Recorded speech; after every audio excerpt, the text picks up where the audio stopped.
Hi everybody. When Modi ji became the Prime Minister of India, one of the most important agendas and promises that he had was to eradicate the black money in India.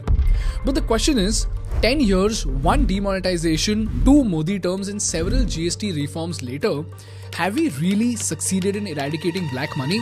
जिस दिन Bharatiya Janata party को मौका मिलेगा, एक एक पाई हिंदुस्तान की वापस लाई जाएगी।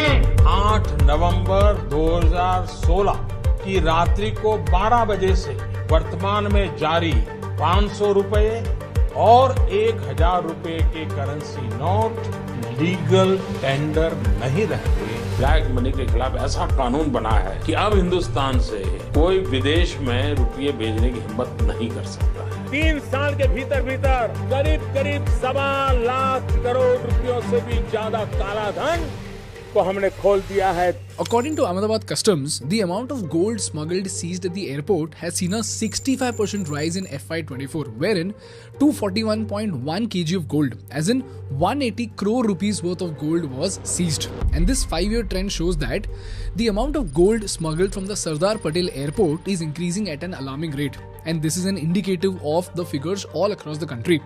Secondly, RBI says that there was a 102% increase in the number of fake 500 rupee notes in the Indian economy. So, counterfeit currency is still a growing problem even after demonetization. And I was shocked to know that there is even a black stock market system in India.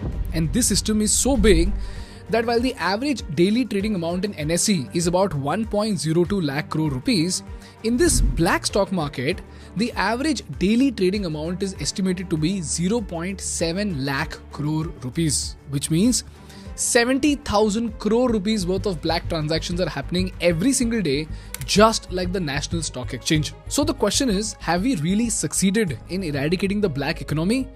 Well, you know what? You would be shocked to know that the root cause of everything from smuggling to black market to even the underworld and crime, everything is linked to just one variable in the Indian economy, and that is tax. Tax. Government has reduced and rationalized tax rates. Indian corporate tax becomes very attractive and should be able to attract higher investments. Transparent taxation, honouring the honest, 21वीं सदी के tax system की इस नई व्यवस्था का आज लोकार्पण किया गया है। So, with the budget announcement coming, we laid down a very interesting piece of research which tells us how are taxes directly used as an instrument of wealth by the underworld and smugglers of India. How does the black market and black stock market get created because of the tax system? If we have zero tax in India, what could happen to our economy? And most importantly, since black money is a virus to our economy, what is the most practical way to eradicate black money in India? To watch the complete video, please click on the link provided in the description.